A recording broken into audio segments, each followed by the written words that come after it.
नमस्ते, आप सभी का स्वागत है हमारे चैनल शुभ टेम्पल पर। आज हम आपके सामने लेकर आए हैं पूर्व जन्म एवं पूर्व जन्मों से जुड़े रहस्य।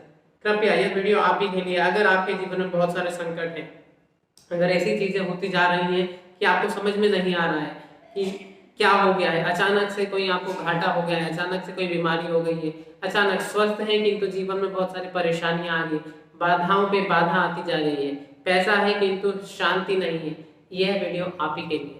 वीडियो को प्रारंभ करने से पहले हमारे चैनल को लाइक करें, शेयर करें, सब्सक्राइब करें। प्लेलिस्ट में जाकर आप वीडियो पहले की वीडियो देख सकते हैं, क्योंकि पहले मैंने इस सीरीज में 5 या 6 वीडियो में पहले ही बना चुका हूं, वो आपको प्लेलिस्ट में जाके मिल जाएगी। आज क्योंकि हमने पिछले वीडियो में बहुत सारी चर्चाएं कर रखी है, हमने यह तक बता दिया है कि आप कैसे जान सकते हैं अपने पूर्व जन्मों को, पूर्व जन्म के रहस्यों को आप कैसे ज्ञात कर सकते हैं, आपको कैसे पता चल सकता है कि आपके पूर्व जन्मों का रहस्य क्या था, आपके पूर्व जन्म कैसे आप स्वयं को मग्न कर सकते हैं पूर्व जन्म के रहस्यों में, आप कैसे पता कर सकते हैं, आप कैसे ज्ञात कर सकते हैं। हमने बताया था कि अवलोकन, ऑब्जर्वेशन टेक्निक, दूसरा स्वयं को साइलेंट कर लेना, साइलेंस, और तीसरा था उस साइलेंस में डूब जाना, और चौथा था 21 दिनों के लिए यह इस प्रक्रिया को अपनाना। 21 दिन तक, अगर आप 21 दिन तक अपने सबकॉन्शियस ब्रेन पर 21 दिन तक आप कंटिन्यूटी में रहते हैं, तो आप उसी एनर्जी की तरफ अग्रसर होंगे। यह था हमारी चार टेक्निक, और भी कोई टूल हो सकता है वहां पर, वीडियो को जरूर चेक करें। पूर्व जन्म के रहस्य, जब आप स्वयं में ही एक राह पर बढ़ते चले रहेंगे, आपको ना किसी से कुछ चर्चा करनी है, आपको ना चर्चा कर सकते हैं, पर आपको स्वयं पर ज्यादा ध्यान देना है कि स्वयं की आंतरिक शक्तियों पर ज्यादा ध्यान देना कि आंतरिक भावना में क्या है। अगर जीवन में कष्ट आ भी रहे, अगर आपने डिसाइड करा, आपने संकल्प लिया कि मुझे अपने पूर्व जन्मों के बारे में जानना है, किंतु द्वार तो अभी खुला नहीं है, आप आगे बढ़ेंगे, आगे बढ़ने में कठिनाइयां आएंगी, आपको पता नहीं चलेगा। इसीलिए मैंने कहा 21 दिन तक आप स्वयं के सारे काम भी करिए, किंतु स्वयं में मग्न रहिए। जो हमने शांत होने का भाव बताया है, आप सबसे बातचीत सब कुछ कर सकते हैं, आप चिल्ला सकते हैं, किंतु बाहर जाकर पूरा दिन, किंतु अंदर से शांत रहना और बाहर से शांत रहने में बहुत ही अंतर है। बहुत सारे व्यक्ति मौन धारण कर लेते हैं, किंतु उनके अंदर आंतरिक व्यभिचार चलते रहता है, आंतरिक रूप से उनके अंदर युद्ध चलते रहता है, एक लड़ाई चलती रहती है।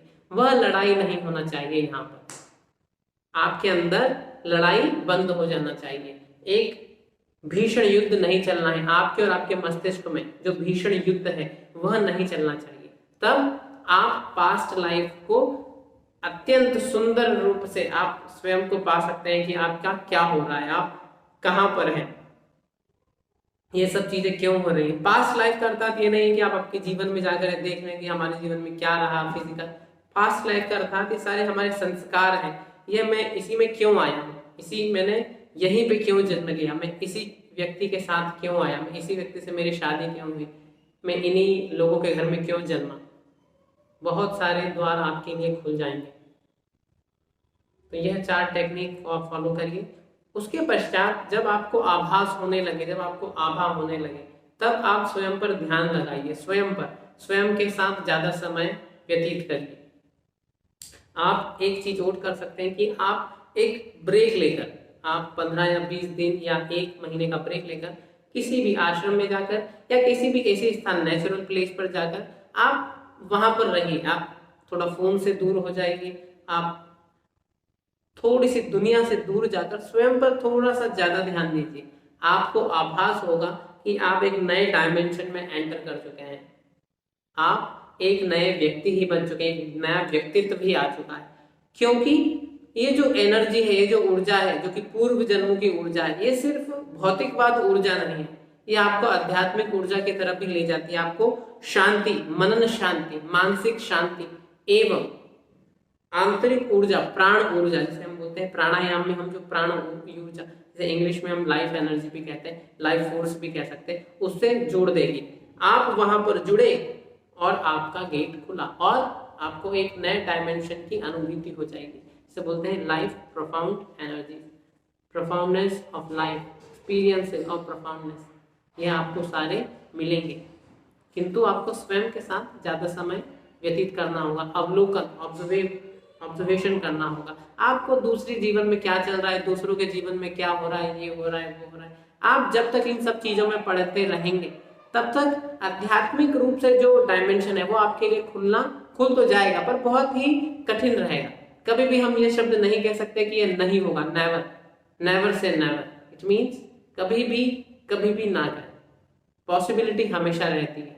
ओशो भी कहते थे कि पॉसिबिलिटी तो है ही है, हम ये कभी नहीं कह सकते एक हो ही नहीं सकता, असंभव है, असंभव कुछ है ही नहीं, किंतु बहुत कठिन हो जाएगा। स्वयं पर के साथ स्वयं बिताइए और एक ही विचार, अर्थात आप समझ जाएंगे कि आपका मन और आपका मस्तिष्क दोनों आपका आध्यात्मिक ऊर्जा को खींच लेते हैं। तब आप जब ये बैलेंस, ये संतुलन बना लेंगे, तब उस डायमेंशन में एंटर करेंगे, तब आपको धीरे धीरे धीरे सारे आपके प्रश्नों के जवाब मिलते जाएंगे और उन प्रश्नों के जवाब में आप बहुत ही सुंदर क्षण में स्वयं को व्यतीत कर लेंगे। और भी बहुत सारी चीजें हो सकती हैं, जैसे कि आप कर्ज से परेशान हैं, या फिर आपकी बॉडी में पेन है, आपकी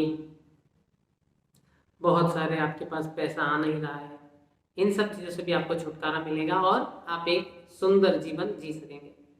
आज के लिए